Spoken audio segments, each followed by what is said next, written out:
Welcome to the John Carpenter's rankings. Enjoy. There's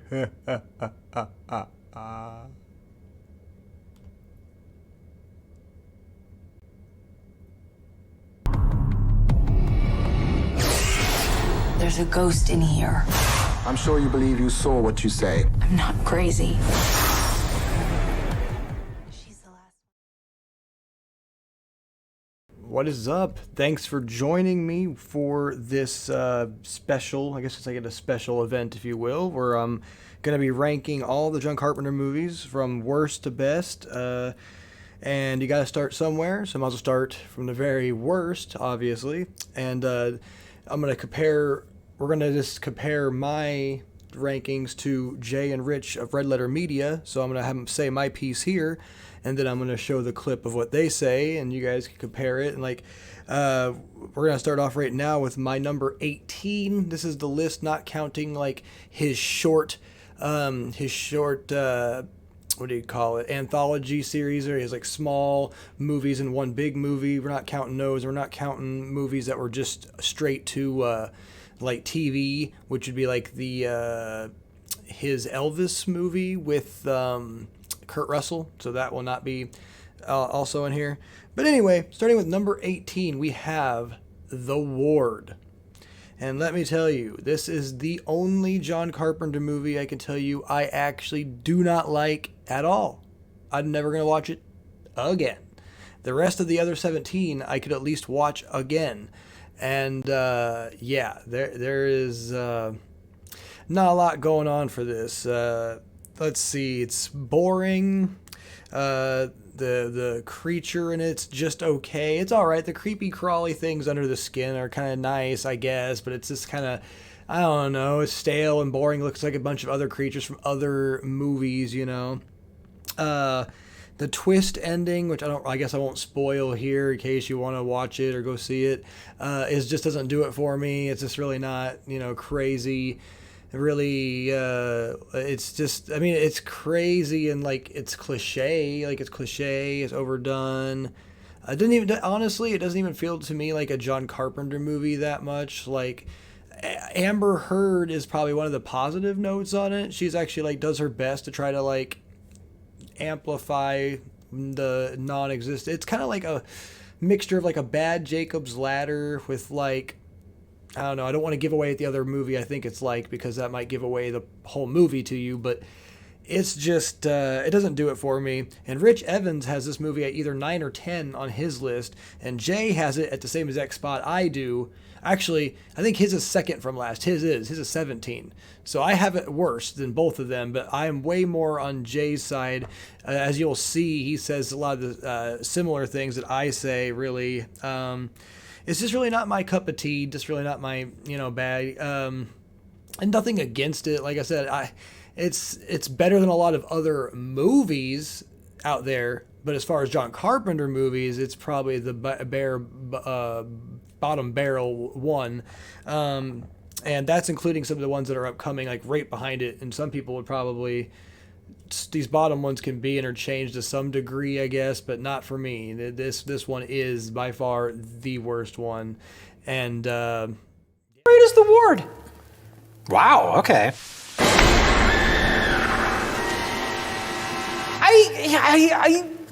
I like it. I think it's a competent movie. Yes! It's what I like about it is that it shows that, yeah, John Carpenter can still direct a movie. I think it's a really well-directed movie with a really lame and kind of boring script.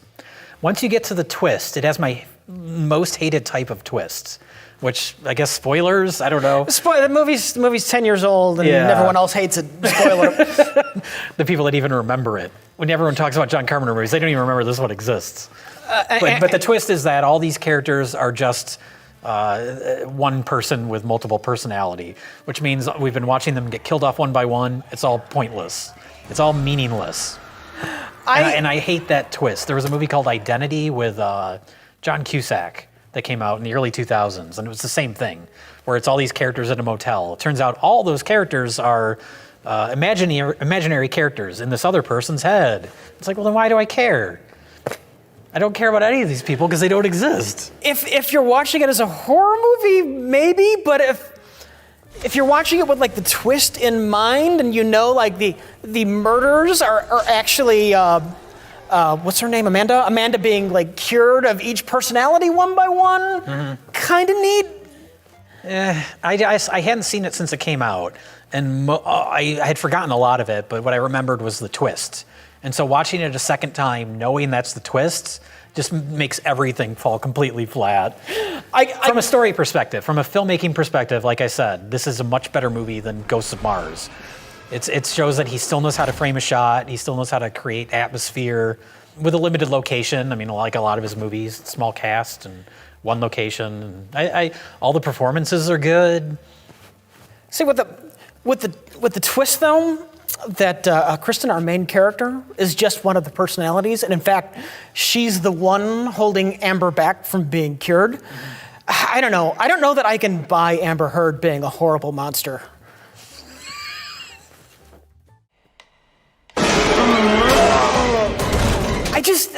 Amber Heard playing a secret psychopath? It's far-fetched. Far-fetched.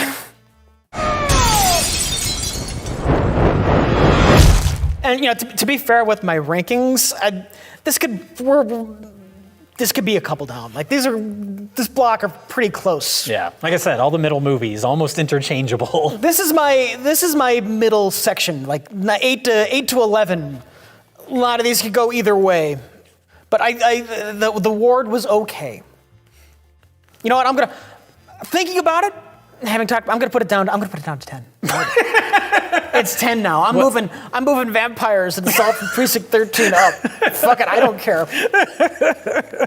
So now vampires is even higher on your list. It's even oh no, I fucked up. Above Halloween. No, in all honesty, when I made this list, I think I just felt terrible putting the Ward under vampires. And that's how it got up another spot or two, but it looks good. The movie looks good. Yeah. The monster looks neat. Mm-hmm. I like that, yeah, there's like little squiggly things underneath the skin. The performances are all good. Mm-hmm. And I don't know, I like the twist. As cheesy as it is. Yeah, see, the twist is what kind of sank the whole thing for me. Yeah. Actually, even before the twist, I just think it's kind of dull. I don't think it's terribly engaging. I'll agree. All my problems with the movie are the script, because I think, the filmmaking shows that John Carpenter still got it, which is nice.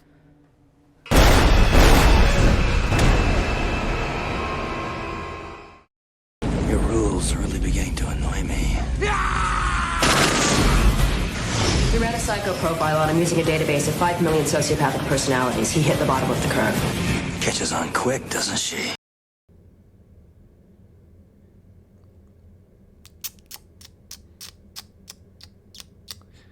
Number 17, what can we even say? You could probably hear the depression in my voice, considering this movie's counterpart's going to be in a way different spot on this fucking list. And I think that's why at number 17, we have Escape from Los Angeles. 1996, Kurt Russell. They took a good movie with a good premise and a good build-up and a good actor and a good everything, and they just pretty much did the same thing, but they modernized it and made everything shit-tastically horrible. You just seen it in the preview thing. That freaking waterfall scene gets way worse than that. That waterfall scene alone reserves this spot at number 17. This movie... I agree. I don't remember where it is on. I know that I said in the last one that it's on Jay's as a second to last, which is definitely it's yes. And Rich has it, I think, slightly higher, but it is a travesty. Like I said, compared to its counterpart, Escape from New York, which we'll talk about way later on, it's just not cutting it, boss. So to speak. Snake Plissken, I do know that Jay at one point says somehow Snake Plissken still ends up staying cool, being a cool guy, but he's a cool guy amongst a bunch of idiot characters and fucking just not even poorly written, just like, I don't know, cringe, some cringy writing, and it's tongue in cheek, and it's meant to be funny, and it's a, you know, like it's a good movie. Like I said, I don't genuinely hate it like The Ward. At least I can get some laughs out of it, and it does have some nostalgia, and does have some reminiscent feel to Escape from New York, but it itself is just look at the waterfall scene, and you know, alone, and you'll see that it didn't age well, and it wasn't age. There's like a basketball scene that's like way too long, and it's like, why is there a basketball scene? I don't know. It's just, oh my God. But either way, that was number 17. Let's see what the boys from Red Letter Media have to say about it, and then we'll get on to the old number 16. Heck yeah. My number 17, which I'm shocked isn't in your bottom two. My number, do you want to take a guess at what my 17 is? I'm going to assume it's Escape from LA. It's Escape from LA.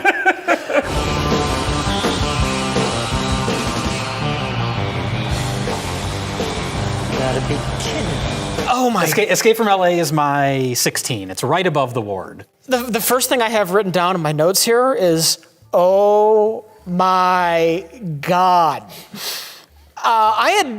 I actually watched that I watched Escape from LA for the first time for this. I avoided it because the word of mouth was so awful. Everyone fucking hated Escape from LA, and it's like, oh, you know Everybody what? except for Roger Ebert. Really? He was the only one. He thought it was like intentionally bad. He's like, it's a great send-up of Hollywood schlock. It's like, no. I watched it. I actually watched it with my sister. We watched it immediately after watching Escape from New York, which just made it all that much more brutal. The one thing that's really impressive if you watch them back to back is knowing that Kurt Russell's literally wearing the exact same costume at the beginning. And you're like, oh, hey, he stayed in pretty good shape for this. That's impressive. I'm shocked he changed the outfit because the whole entire rest of the movie is just like beat for beat. Things that happened in Escape from New York. That's and that, I don't know. I think of like a comparison you could make is maybe like Evil Dead 2, where it's like Evil Dead 2 is basically the same as Evil Dead, but it's a different tone. The budget's bigger, so it's kind of forgivable. Where you're like, but they still did something different with it, even though it's a bunch of monsters in a cabin in the woods with Bruce Campbell. But yeah, Escape from LA it is beat for beat. And just because they make one joke about that, where they're explaining the plot to him, and he's like, sounds familiar. Like, that doesn't excuse it. No. The thing with Escape from LA is, my opinion of Escape from New York was, you know what? This could probably be a lot better with a bigger budget.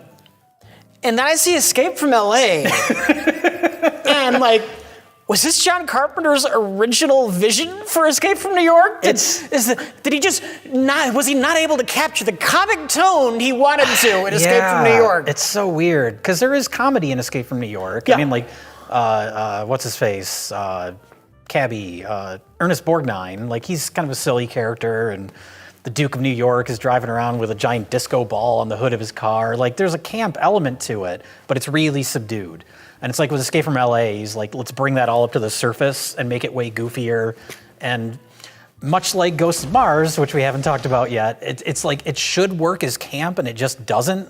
John Carpenter just isn't the right director for that. Big Trouble in Little China is fun and funny. That's true, but that's genuinely funny though. That's like a clever script. And nothing in Escape from LA. The one thing I'll give Escape from LA that keeps it from being at the bottom of the barrel for me is that more so than Escape from New York, it takes advantage of the city it takes place in. Like Escape from New York, it just looks like a rundown city. It could be anywhere. It doesn't even really need to be New York. LA, he goes to all these like LA landmarks. There's the plastic surgeon of Beverly Hills where they waste Bruce Campbell. My God, they're real. Can we talk about that? Because Sure. my assumption about why everybody hated Escape from LA, I figured, well, you know what, tone-wise, it's probably too comedic for people. They probably wanted something more serious, tried to make a comedy, and that's why it didn't land. But then Bruce Campbell's in it. Wasted. How do you put Bruce Campbell in a movie and have him not give you a funny performance? Yeah. The thing that scares me about Escape from LA is I'm not entirely sure that John Carpenter was trying to make it funny. I'm not entirely sure. That surfing scene, Maybe he thought that was just like Cabby. I mean, I appreciate, like, by that point in his career, he was fed up with Hollywood, and he was completely cynical, and that shows in the movie. Like, it looks like he hates Los Angeles. But this is LA, Vato. And you're about to find out that this fucking city can kill anybody! And so that's the one positive I'll say about the movie. But yeah, tonally, like, and the visual effects are so bad. Like, the little boat thing, the underwater sub that he goes there in is so terrible. I watched that with my sister. She insisted we rewinded and watch that scene 5 times. We were laughing hysterically. When the shark jumps up, when it shoots out of the water, oh my God.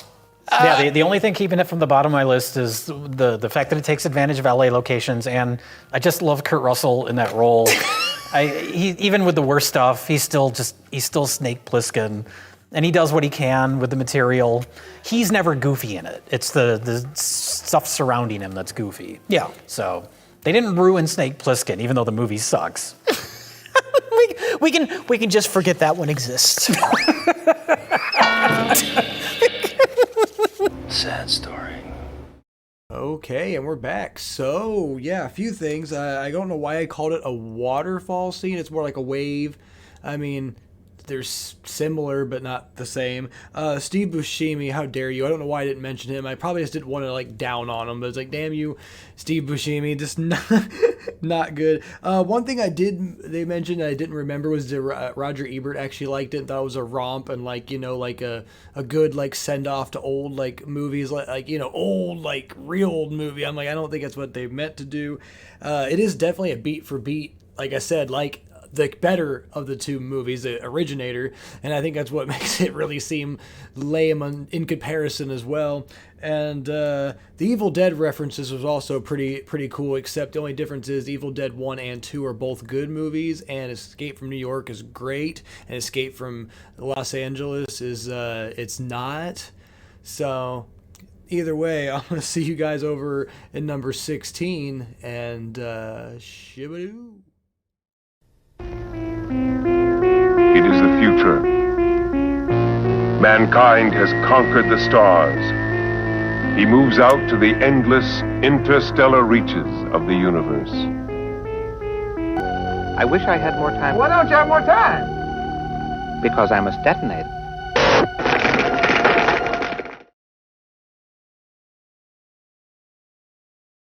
All right, and here we have number 16.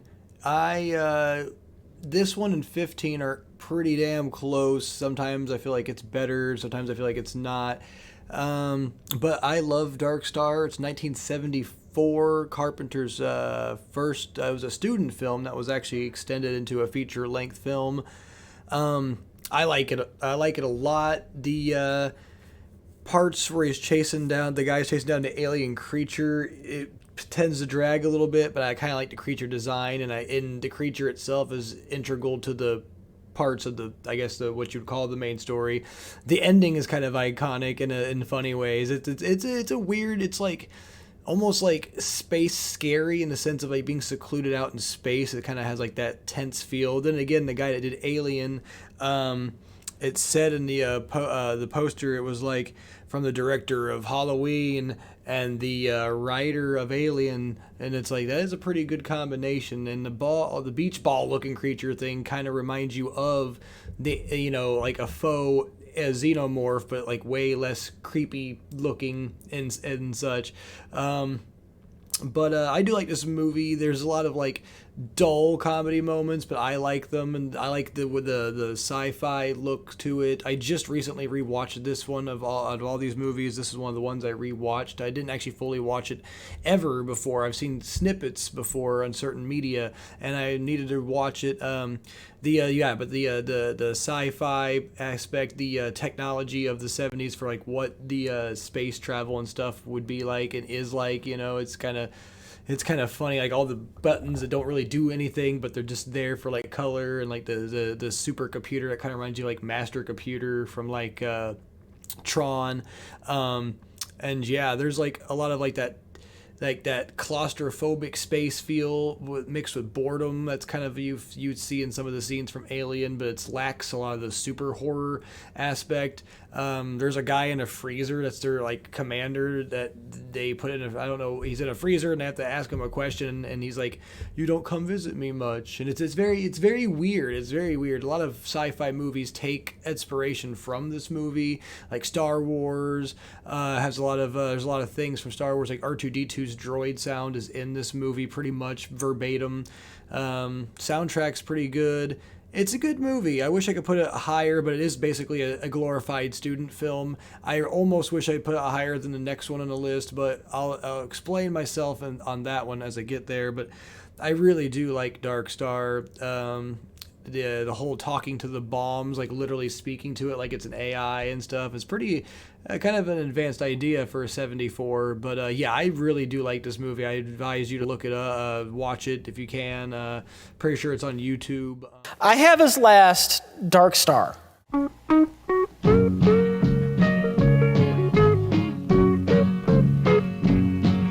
Here's the thing. I watched Dark Star, and I was kind of impressed with myself because I absolutely called it. I was watching it and I said, this is a good student film that they tried to release theatrically, so they added a shit ton of padding and ruined it. And so then I paused the movie, I went up to like Wikipedia, and I read Dark Star was a college student film that was expanded for a theatrical release. Yeah. Okay. Yeah, it feels like it'd be a really good short film. It's a great short film that's ruined because they added in 45 minutes of a bearded man chasing around a beach ball. Get back in there. Yeah, which is interesting because that bearded man is also the co-writer of the movie, which is Dan O'Bannon, who went on to write Alien, which is another movie about an alien on a spaceship. It didn't look like a beach ball in Alien, but... Well, Dark Star's the prototype. He had to work out the kinks of the idea. He watched it, he said, maybe the beach ball was a bad idea.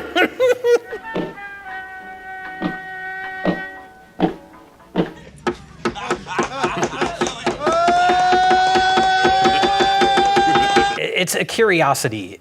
To be like, oh, this was John Carpenter's technically his first feature. And that's kind of all you get out of it. Yeah, basically it's one good bit that feels like it should have been straight out of a Douglas Adams novel. Yeah. But yeah. The philosophical argument with the bomb. Yeah. And you've seen the movie, that's the good part. And then there's a lot of, spaceship shenanigans. Yeah. Admittedly, I did not rewatch it for this ranking. I did not live up to my duties. I was thinking about it, and I was just like, nah. Yeah. I know it's not going to go any higher on my list, so. I started watching them chronologically. I ended up skipping around, but it was like the first one I watched, and I don't even remember all that much that happened in it, other than there's a lot of bearded men. Yes. A lot of 70s beards.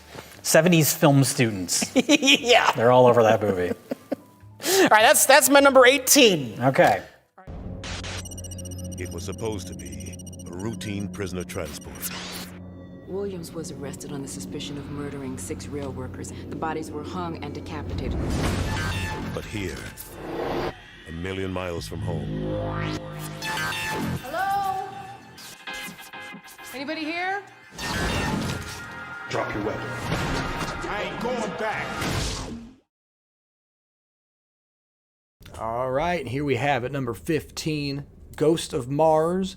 It could definitely be interchangeable with Dark Star. I like Dark Star a lot, but it is like being a student film that's been extended for theatrical film length.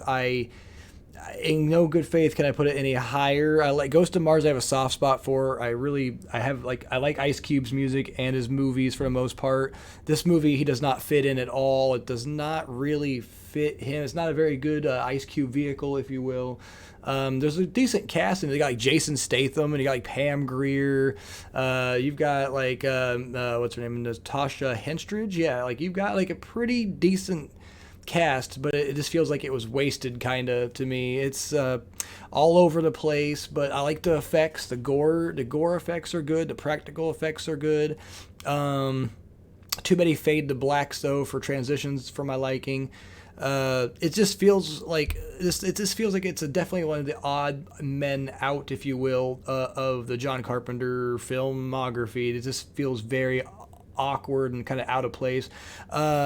I do like the music. I do like Anthrax, but I just, I like John Carpenter scores a lot too. So it's kind of interesting how I feel about that. Because like I said, I like Anthrax, but I like John Carpenter scores. So it's kind of, it's kind of interesting to hear like almost like a collaborative effort. But it's like, I don't know. This is one movie I would say watch just for like the what the fuck factor. If you haven't seen it and you're our Ice Cube fan and you want to see like weird space zombie cannibal ghosts, then this is a movie for you. But we're going to move into what they have to say about it, and they have it really low too, so not surprising.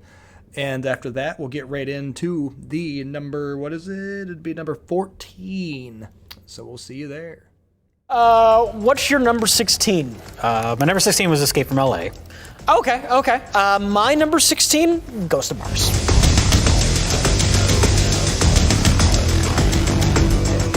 I wrote down dull-ass space zombies. Yes, dull is the key word. Yeah. It took me, I rewatched it for this in preparation because I hadn't seen it in a long time and I've always disliked it.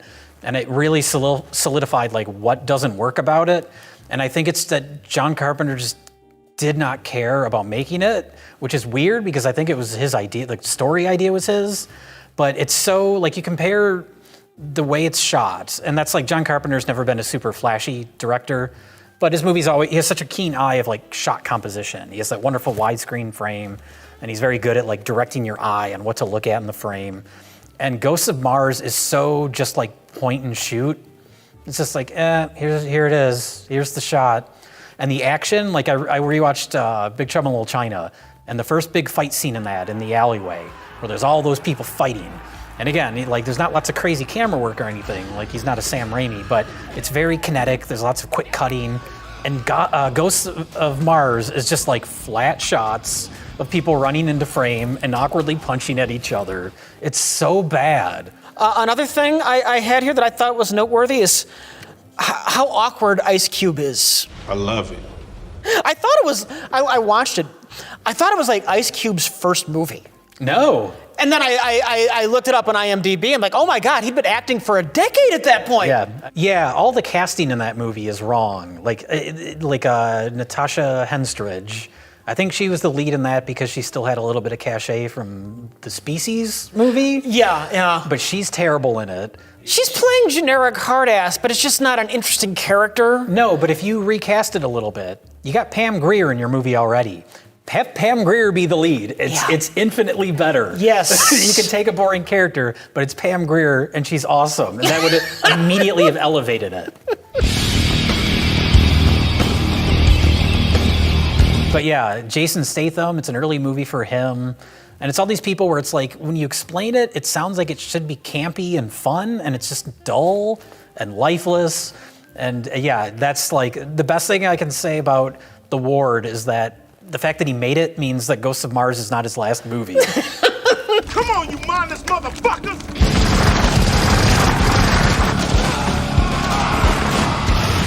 I also hate at this point in his career, with vampires and then even more so with this movie, John Carpenter got weirdly obsessed with dissolves. There are so many fucking just like fading from one shot to the other, like in the middle of scenes for no real reason. It's like they knew the footage was boring, so they thought maybe that would liven it up in editing or something. It's so weird. And the whole structure of the movie too, where it's like flashbacks within flashbacks within flashbacks. At one point we flash back to something that we just saw happen like 1 minute earlier.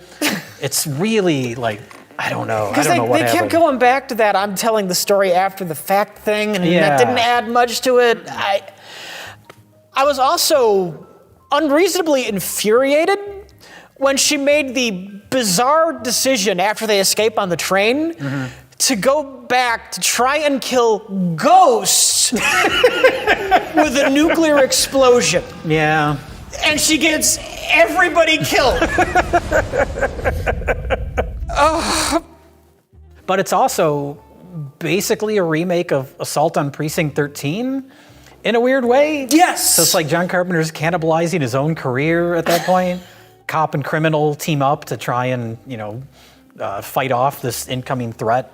They're basically zombies. This inhuman horde that keeps coming in, which is also Assault on Precinct 13 for some reason. Yeah, they're both basically zombie movies. It's like at that point, I wonder why he didn't just make a full-on zombie movie. He clearly wanted to, right? I don't know. Maybe it's he didn't want to have to be compared to George Romero because he's the zombie guy. I don't know.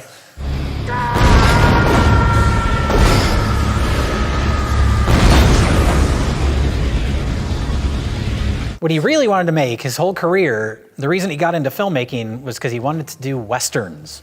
And then he never made a Western.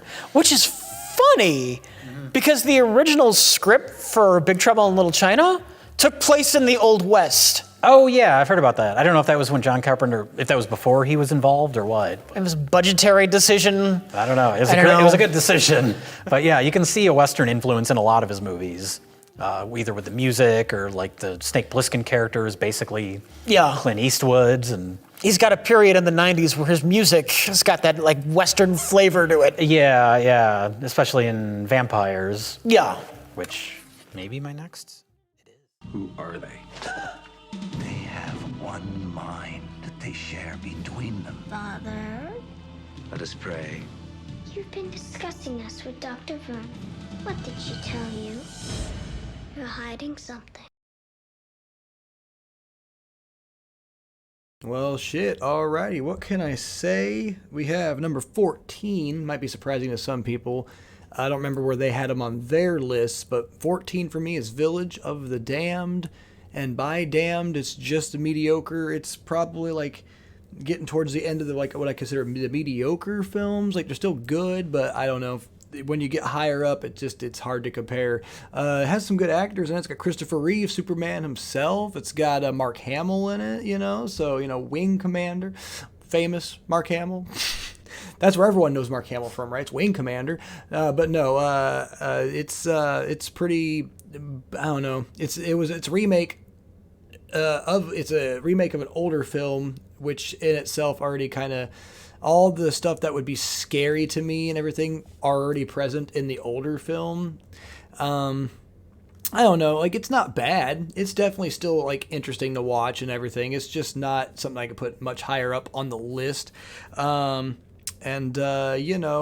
just one of his 90s films. It seems like his 90s films always kind of, not always, but they just seem like they're like a little bit more of the middling of his films in most cases. So, nothing against him, no slight against him. It's still a film that I recommend to watch at least once. Maybe even watch the original and compare the two, it's pretty cool. The original I haven't seen but one time, and but either way, yeah. So you guys hop on over to the Red Letter Media one now, and then we'll see you over at number 13. Okay. What do you got for 13? Number 13, I have Village of the Damned. Bingo! Is that your 13? That's my number 13, All Village right. of the Damned. Right there in the middle of the bottom, where it belongs. That's exactly where it belongs. It's not a bad movie, not a good movie, just very average, miscast lead. I know everybody loves Christopher Reeve. He was Superman. He was a great Superman, but he's very stiff and awkward in this movie. Without feelings, you're nothing. You're just second-rate mimics of a higher organism. The movie would have made a lot more money if it were Superman versus Luke Skywalker. That's true, yeah. Mark Hamill's in this too. Yeah. But this is another one like the Fog, where it's ensemble cast. I guess he did that with a lot of his movies, but that small town ensemble casts. Some things I liked about it. I like that the town realized the kids were evil very quickly. Oh yeah, and everybody's just like intimidated by them all the time. Like they agree, okay, we're not gonna abort these. We're gonna have these kids. We'll keep the kids. Mm-hmm. And then like 2 years later, the whole town's like, yeah, those fucking kids are evil. But what can you do? Yeah, they're here now. Yeah. We can't just throw them off a cliff.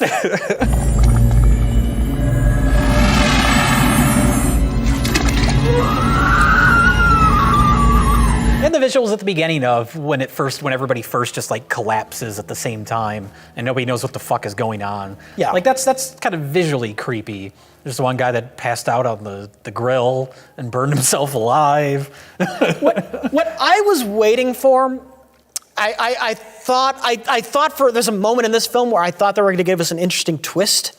I thought they were going to like try and redeem the kids.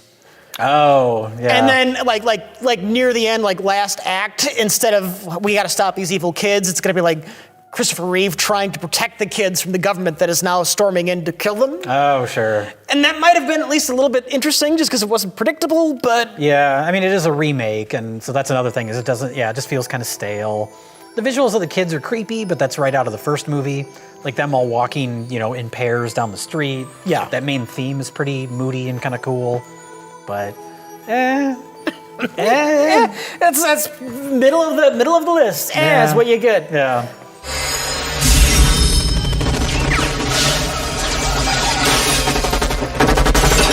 I did appreciate the scene where all the cops and army were killing each other. Oh, yeah. That was fun. We get a cameo by John Carpenter regular George Buck Flower, who made a career out of playing drunk bums. Crazy drunk driver. It's been a little while since I've watched it, but he jumps off the roof of the building and impales himself on his broom. You mentioned John Carpenter regular. I just want to bring this up. This is just kind of interesting to me because I'd never sat down and like back to back watch all of one person's films before. Sure. It's interesting just seeing all of the common collaborators coming in and out. Oh, yeah. George Buck Flower, who is in this, plays a great homeless man. It plays a great homeless man in everything. He's always the bum. Peter Jason. Yeah, he kind of shows up in like the second half of his career. Yeah, well, he kind of replaces Charles Cypher in a way. Oh yeah, that's true. It's like Charles Cypher is in like 6 of John Carpenter's first 7 movies, and then he vanishes off the face of the earth. And it's not like he died; he's still around. That was the odd thing. I thought, oh, he must have died. Yeah. And then I looked it up. He's still around now. Mm-hmm. So do they have like a huge falling out behind the scenes? I don't know. Because I noticed something. Charles Cypher's, his last movie, of John Carpenter's at least, was Escape from New York. Adrienne Barbeau, John Carpenter's wife at the time, her last movie was Escape from New York. Oh, are you starting some... I'm wondering... Are you making a relationship speculation from 40 years ago? A baseless, scandalous speculation, yes. We're going to send this into the National Enquirer.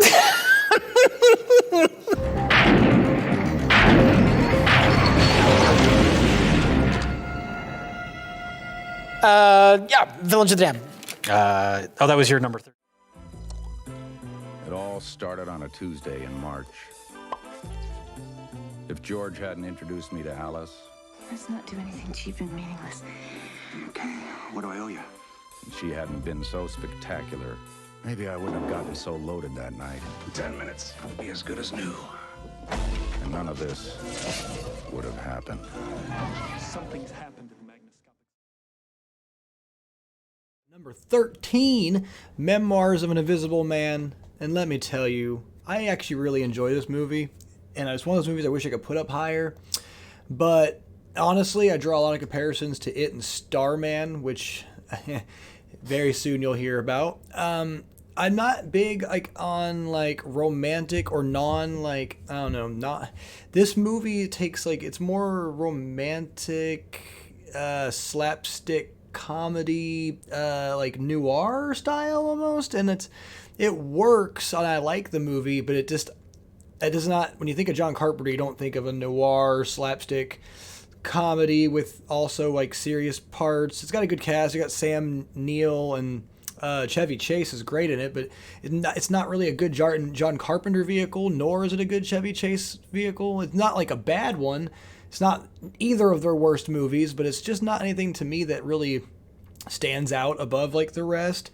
And I say it draws comparisons to Starman because there's like a romantic angle, and Starman's more just like a serious like romance drama movie, which I enjoy, but I don't enjoy it that much, and it's not really a thing I think about when I think of John Carpenter again. But we'll get to that when we go to the next one. Let's see what the boys have to say, and they have it about the same spot on their list as well, pretty close. You'll see here in a bit, and we will move on to number 12, The Dirty Dozen. My number 7. It's Memoirs of an Invisible Man. Oh. Think of the adventure we could have together. Oh, yeah. Oh, wow. I remember hating it, but I watched it. I thought it was fun. It's okay. It's okay. Where do I have it on my list? I have it at 12. Yeah, wow. yeah. Okay. It's interesting knowing some of the backstory of it. I don't know if you looked up anything on it. No. It was originally supposed to be directed by Ivan Reitman. Good evening. 2 for dinner? Yes, please. What's the matter? Something wrong? That feels like a better fit. Yes, exactly. But the issue was, I don't know if you've heard this, but Chevy Chase is supposedly a notorious asshole. What? Yeah. What? He's apparently, he can be very difficult to work with. This is news to me. I've heard that Daryl Hannah was hard to work with on this too. That turned out to be the case when John Carpenter was brought on board. He apparently didn't get along with her or Chevy Chase, which isn't surprising. But Ivan Reitman reached a point where he told the studio, like, it's me or Chevy Chase, and they chose Chevy Chase. Well, that makes sense because this probably feels the least like a John Carpenter movie. Yeah. I've got him crossing 7th Street back toward Market. Yeah, he didn't do the score, doesn't have the fonts. That's the real killer. But it is an okay movie. It's not bad. It suffers from, it's not a great Chevy Chase vehicle, and it's not a great John Carpenter vehicle. Well, Chevy Chase is always his own worst enemy. Yeah, I think in the case of this movie, it was like he didn't want it to be funny. He wanted to be taken more seriously. And I love you too. Nick! Oh my God! Nick!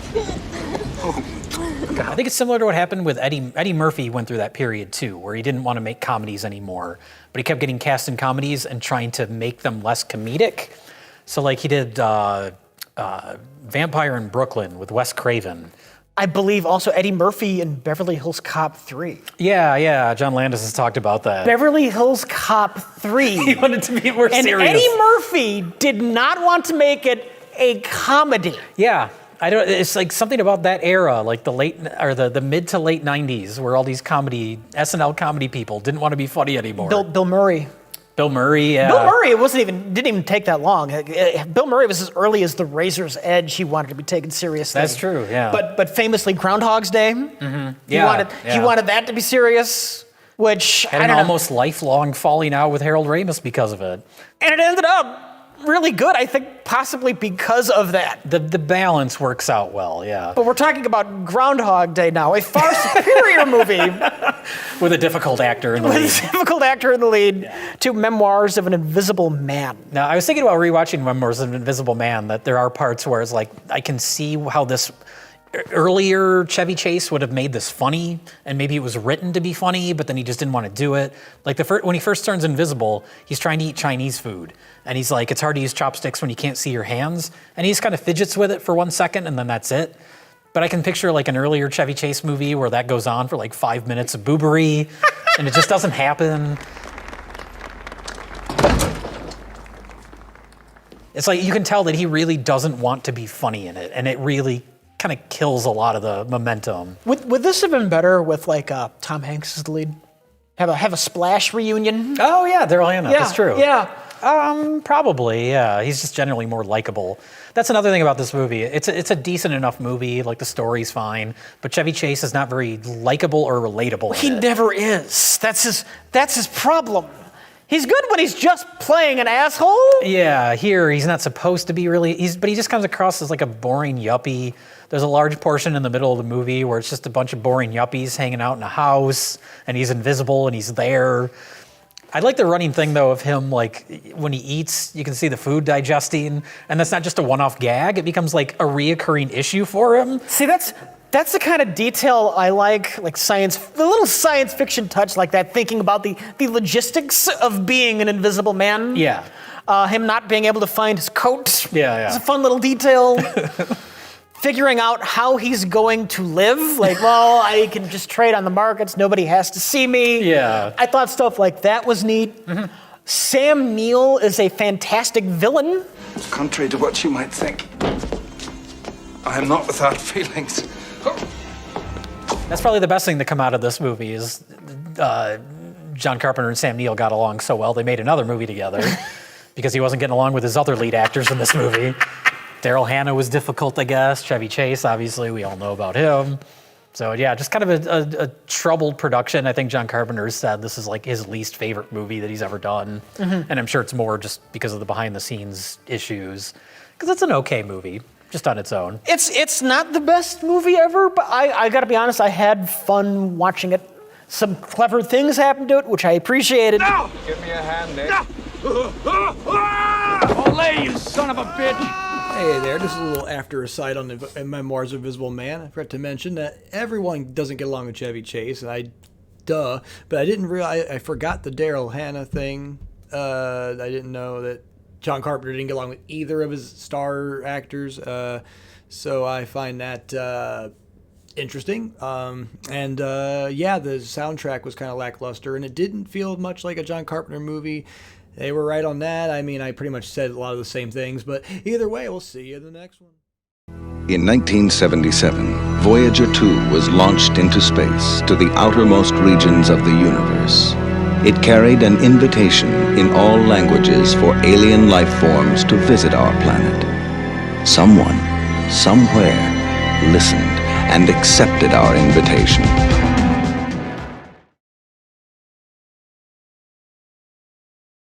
All right, folks, we're getting into the better ones for sure now. We are in number 12 territory. That is Starman. Jeff Bridges, Karen Allen, they both do a great job in this movie. It's definitely not a movie you would think of when you think of John Carpenter movies, at least for me.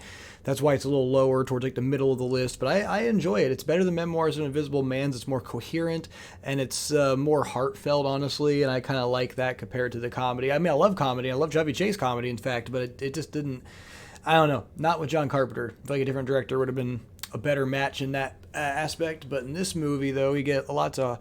It's got a little bit of romance, got a little bit of like intrigue and intensity, and it's little, it's just about an alien coming to Earth after seeing or hearing the message that is a Voyager, I believe it was, that has the message that says, "Hey, Earth's cool," basically. So he comes to Earth and learns about life here, and it's kind of similar to E.T., but he's like a humanoid-looking alien, and it's good. I recommend it for sure. Like I said, we're getting into parts where I can't even naysay them too much. It's just hard to really get them grouped up there, but a very good film, and definitely want to see what the guys have to say about it, and we'll be numero 11, or number 11, if you will, coming up, and just a jiffy. And I have Starman. I had Starman at 6. Starman, I don't know why Starman worried me. It's because I knew enough about the premise. I thought that was going to be kind of depressing. Did you? You had never seen it before? I'd never seen it before. Okay. I knew it was about a wife whose husband was dead, and this alien shows up and takes the appearance of her husband. And I was waiting for it to be more depressing than it was. I don't know why.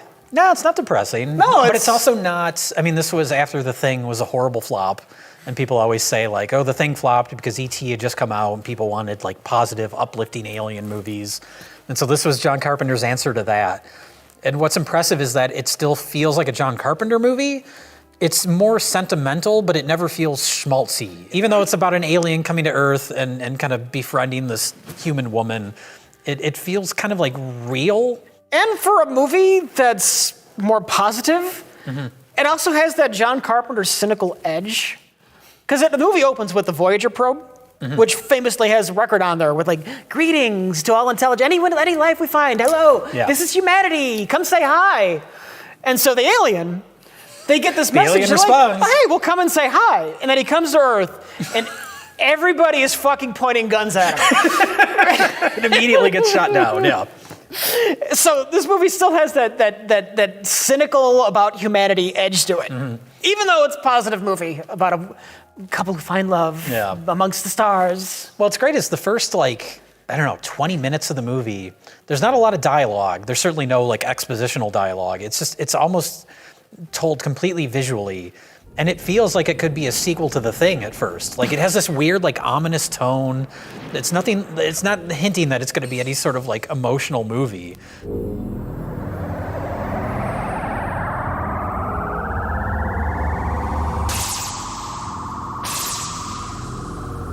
Up to, you know, Karen Allen, who's great in the movie, is watching old home movies of her and her dead husband, and everything with like the alien is just this weird ball of light, and it mutating on her floor into Jeff Bridges. Creepily from a baby. Very creepy. It's like this weird little animatronic baby.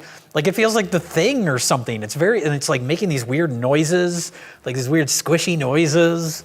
The first like 20 minutes of the movie he's not talking. Yeah. The first 20 minutes is like classic John Carpenter stuff as far as the filmmaking goes. And then the rest of the movie's good too. Yeah. But I really love that opening. Jeff Bridges, I mean, goes without saying, Jeff Bridges is great. I think it's one of his best performances out of everything I've seen him in. Yeah, he manages to be alien. He pulls off alien, yet I also know what he's feeling. I watched you very carefully. Red light stop, green light go, yellow light go, very fast. And the nice thing is, like, I think an easier version of this story would be to have him like become more human as the movie goes along. He does, but just like a little bit. It's more that he comes to an understanding of he understands humanity more because of Karen Allen's character, and it's more, and she comes to understand him more, and it's very like the relationship. Even though it's like she's saying like I love you at the end, it feels more like they're just kind of they understand each other more than any sort of like romantic love. The feeling I got was almost as much not that she loves the alien as much as she's finally really getting a chance to say goodbye to her husband. Yeah, I mean who was taken away from her suddenly. Yeah, because you introduce pretty late in the movie. They introduce the fact that Karen Allen can't get pregnant.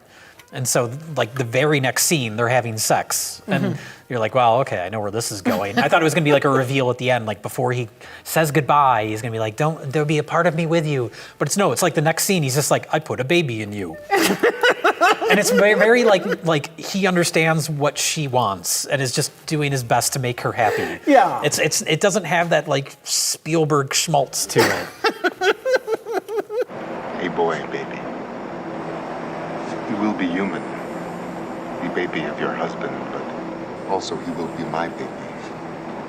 It's in rewatching it. I've seen it a few times and I always thought it was a good movie, but in rewatching it, I think it's higher on my list than it would have been if I hadn't rewatched it. Yeah. It's not when you think of John Carpenter movies necessarily, but it's just a really good movie. John Carpenter, one of the reasons I wanted to make a list, he's been all over the place when it comes to like tones and the styles though. Yeah. But I don't know. The only downside of this movie is that the government subplot just feels kind of stock. This movie has. I have one major downside to this movie. Mm-hmm. This movie desperately needs an epilogue. Oh yeah, he beams away, and then the movie just like cuts to credits. Yeah, it's like we're done. And when you think about what happens at the end of this movie, really think about what is going on here. Karen Allen is now, after he goes back on the mothership, stranded in the middle of a crater without a car. Yeah. Hundreds of miles away from home, surrounded by angry U.S. military personnel who are just hungry to have themselves an alien autopsy. And there she is, pregnant with an alien baby. All this movie needed, literally all it needed, was after he goes away, you fade to a shot. She's sitting in a room that's white and it's bright sunlight out the window and the curtains are blowing and she's cradling a baby in her arms.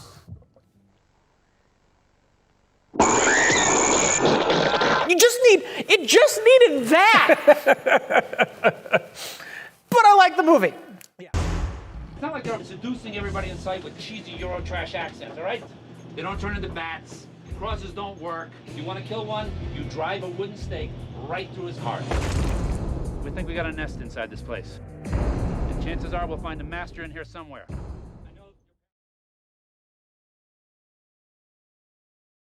All right, here at number 11 on the John Carpenter list, we have Vampires. Pretty good movie. It's definitely like a almost a guilty pleasure because it's definitely like it's one of his better 90s ones probably, but I have one that's from the 90s that's way up higher in the list. But I do like this movie. I like James Woods' performance. I like the whichever fucking Aykroyd it is, not Aykroyd. Not Aykroyd, sorry. Baldwin, whichever Baldwin brother it is. I believe it's Steven? I don't remember. Alec? Could be Alec. All I know is it's one of the Baldwins and James Woods, and it's a great romp. It's got good music, like westerny, like down, down, down, down, down, down, down, down, down. And it's all done by Carpenter. And during the 90s, he kind of had like a phase where he was just doing a lot of like westerny sounding stuff, which is I have no problem with at all. It's pretty good. It's original. The score is, at least. The storyline, maybe not so much. Probably the weakest part's the actual like story, but the action's pretty decent. It's an overall pretty decent movie. It's a good romp. I recommend it. It's not, I can't. It's definitely right where it belongs. Probably the lower part of the middle of the pack, and it's not one that I think of when I think of John Carpenter, but it's definitely something you could tell has been directed by John Carpenter, that's for sure. So that's one good thing in my opinion. If you know it's been directed by the director that you're watching, that's always a good sign. It's like, well, that fits the mold. So either way, let's see what the boys at Red Letter Media have to say about it. Old Jay and Rich, and we'll be back with number 10, hitting the top 10 then. Ooh. My number 9, this is Vampires.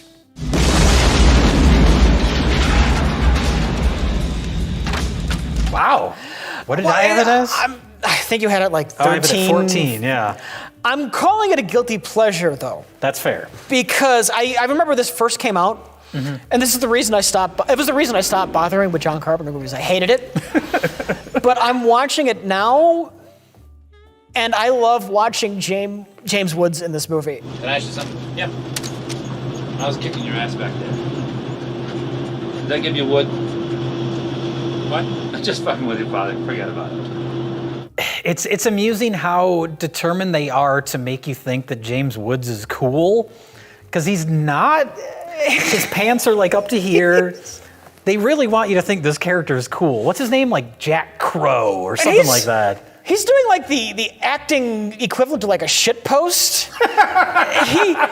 He's acting sarcastically almost? Yes, he does not give a shit. I'm sure there are lines in here that are completely improvised by him. He's got one line, I wrote it down. He calls the main villain vampire, who's just the most awful, boring character, but he calls him a pulse-smoking fashion victim. And I think that was the moment when I said, fuck it. I kind of like this. Yeah, what I remember, I saw Vampires in the theater, and that was before I was really into John Carpenter. Like, I don't even know what I had seen at that point. Maybe Escape from L.A. Interesting. But I saw it in the theater on, theming with, when we're posting this, I saw it on Halloween night. Oh! When it first came out in theaters. There were probably far better options Well, in the theater. Horror movie, it's Halloween. But what I remember is, after the first half hour, I just fell asleep. And when I woke up, James Woods was tied to a post. I missed the entire middle of the movie, which, to be fair, on rewatching it, is kind of dull. But James Wood you got to admit James Wood is fun, right? Is that just me? No, he's fun to watch, like you said, because he's kind of acting sarcastic. And because I think John Carpenter thinks he's cool in this, and I don't think that he is. But the opening is fun. The whole opening when the setting up how these guys operate, how they catch vampires, and they have that whole. I thought that was actually fairly clever. The whole winch system. Oh yeah, it's neat. To hook a vampire and then just drag them out into the sunlight. Yeah, that whole opening action scene, everything up until when everybody gets murdered in the hotel room.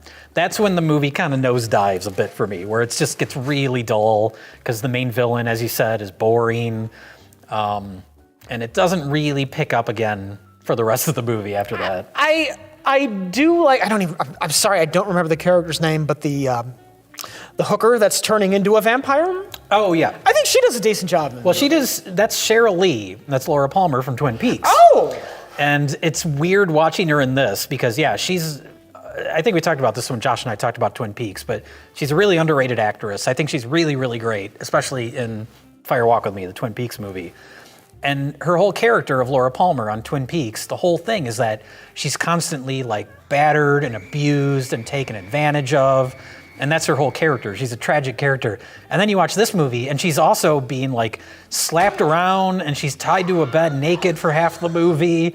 And Daniel Baldwin is like unnecessarily awful to her. Hey, don't fuck with me, honey. I'll snap your neck like a twig. And it's the same kind of thing where she's playing another character that is like battered and abused, but there's a purpose to it in Twin Peaks. And in this, it just sort of like, I don't know, it makes you uncomfortable. I know these are supposed to be like anti-heroes and they're not like good characters, but it's weird. It comes across like a script written by a 13-year-old. A 13-year-old who thought these characters were all edgy and super cool. Yeah. Like James Wood, he's the coolest anti-hero, and he don't take no shit from no priest. They slap around whores, call them slut.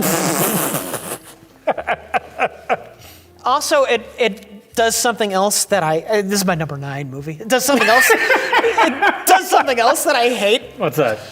There's 2 ways to write vampires.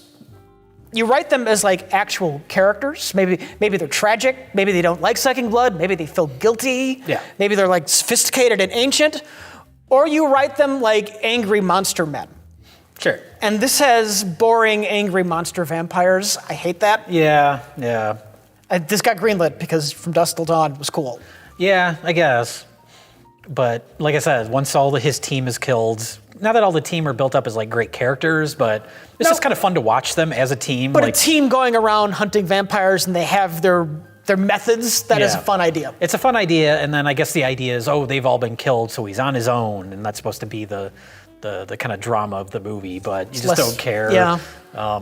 If you're going to watch a Western-tinged vampire movie, watch Near Dark. It's a much better movie. God. Have we done it? We haven't done a review on Near Dark, have we? Not only have we not done it, but I had never even seen it until just a few months ago. Oh, isn't it fucking great? It's really great, yeah. Because they write the vampires like they're actual characters. Yeah, and they all have different motivations. They're individual characters.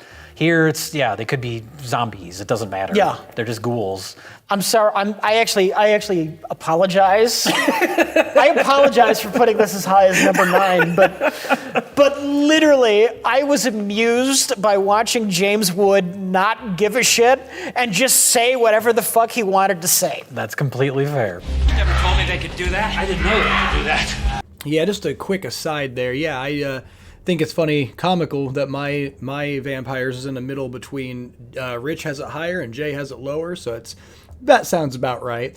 Yeah, James Wood does have a really comedic performance in the sense that he's like plays a badass, but it's kind of hard to take him serious in that kind of badass role. It's really good. The way it's all done is just great. The opening sequence is great when they drag the vampires out, which I didn't mention that. They dragged the vampires out with the freaking winch. Really good stuff. But just had to say those things, and I'll see you in number 10.